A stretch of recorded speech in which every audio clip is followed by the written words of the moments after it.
The Secret and Truth of Predestination I. Xiefeng. March 3, 2011. Preface. Brushing against shoulders in this life is the result of the 500 times of looking back in the previous lives. To ride in the same boat is the result of 100 years of cultivation. To sleep on the same pillow is the result of millennia of cultivation. Knowing I am not destined to enter her heart, how can I compare with the catkins and swallows? Flowers bloom and wither, tides rise and fall, spring awakens the branches, running water is heartless but the grass welcomes it every year.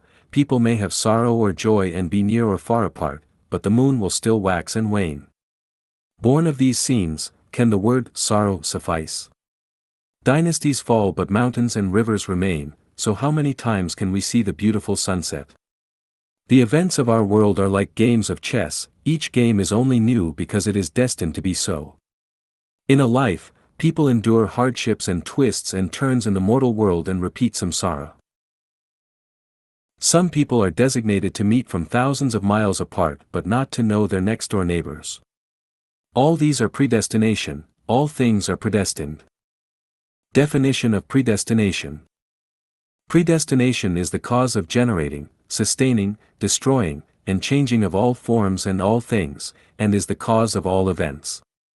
It is the bridge and the tie which causes sorrow and joy, separations and reunions.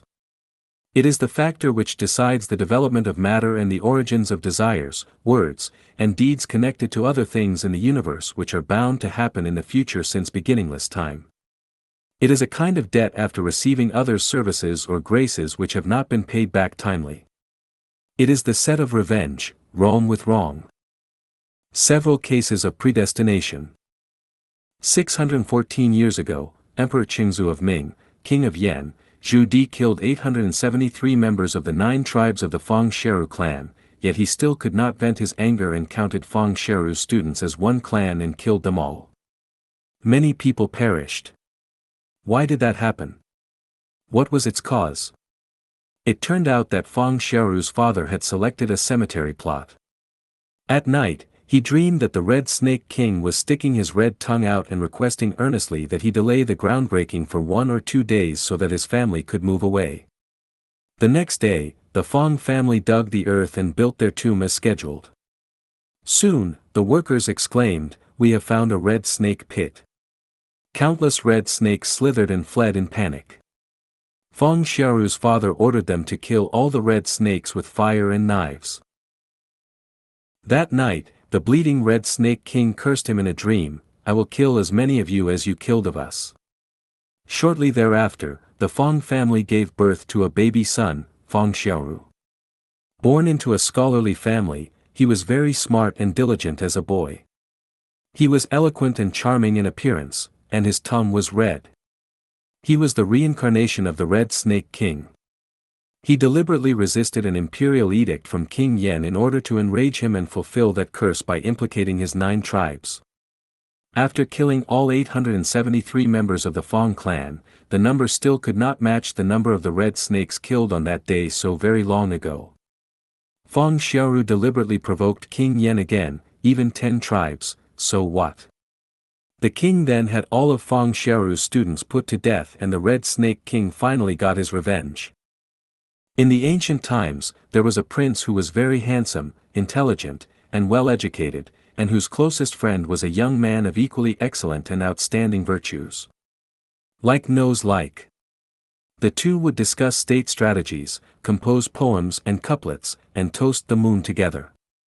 They discussed everything under heaven and were very intimate. One day, they went out for fun and met a girl who was unspeakably beautiful, cultured and decent, well-versed in lyre playing, chess, calligraphy and painting, a matchless stunning beauty throughout the whole country. After a period of time, both the prince and the young man confessed their love to the girl, but in the end she chose the common young man rather than the prince.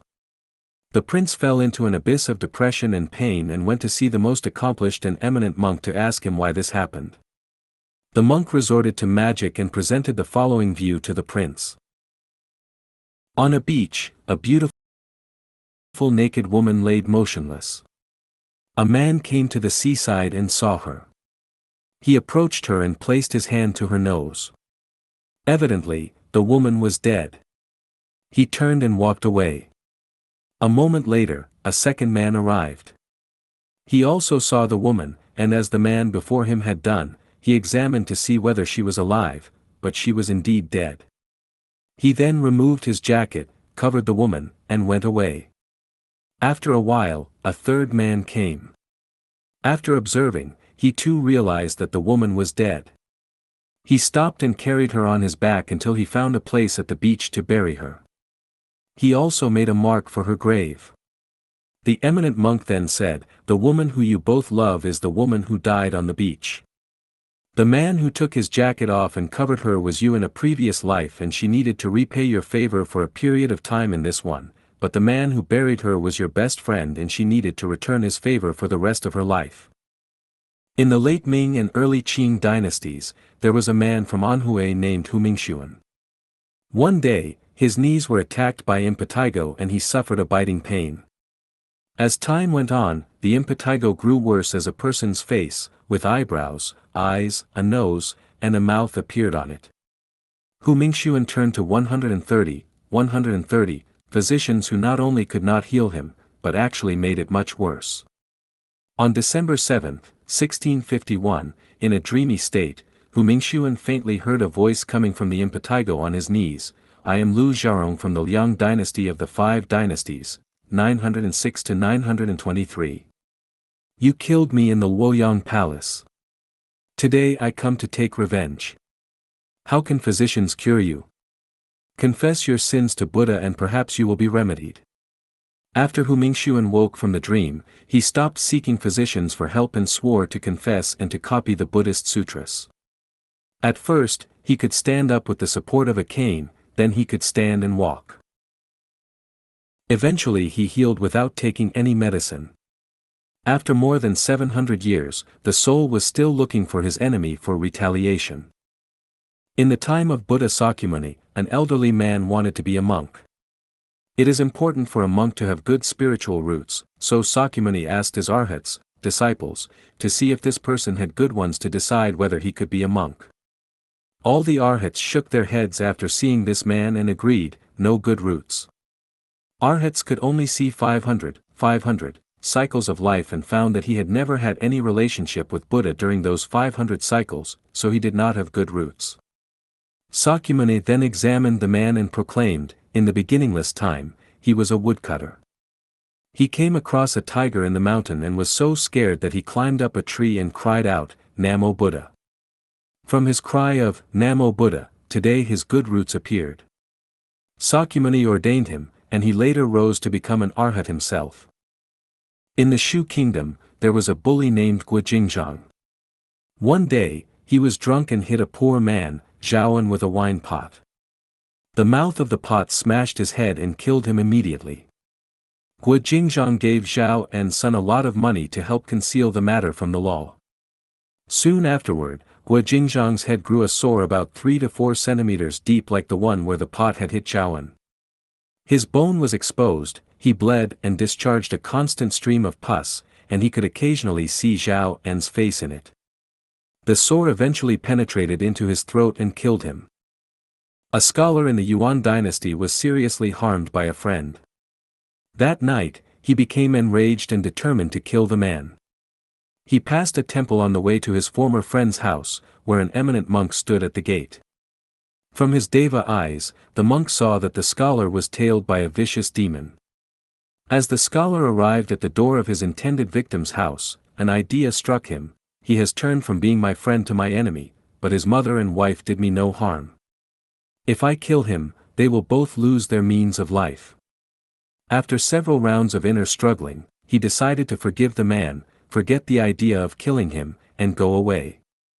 On his way back, he passed the same temple where the same monk was still standing at the gate, but this time the monk's deva eyes saw a completely different scene. The vicious demon which had tailed the scholar was gone and he was escorted by angels above his head. The monk told the scholar what he had seen and asked him what happened. The scholar told his story truthfully and the monk exclaimed that the demon and the gods were moved by just a thought. The idea of tolerance changed the scholar's fate. He later became an official, and the friend who had betrayed him died on a battlefield. In a mountain village in Damiao Township in Chaoyang City, Liaoning Province, there lived a villager named Li Cheng. Li Cheng's grandmother had a relative named Zhang Qing who used to carry and sell fabrics for the Li family, but whose own family was very poor because he lost in everything he did throughout his life, and his family had been supported by Li Cheng until Zhang Qing died. Li Cheng even paid to have him buried. About 1 month afterward, Li Cheng was sleeping soundly in the middle of the night when he suddenly heard someone calling his name. Li Cheng, I am Zhang Qing, I am coming to pay my debt back to you." Li Cheng found it strange after he woke up 3 times in a row from his sleep. Just then, the house manager came to tell him, "Master, the big horse just gave birth to a colt." They knew that the colt was Zhang Qing reincarnated and named him that. Several years later, Li Cheng pulled a cart to Basi Jiazi and stayed in a postal station there. The next day, the local area was having a fair. In the morning the horse went to the fair alone and stamped the earthen pots and utensils of a street vendor, leaving only 5 big basins intact. The vendor was very angry and he gripped the horse to find justice. Li Cheng was informed that his horse had made trouble for him and went to the fair to apologize and promise to compensate the vendor for his losses.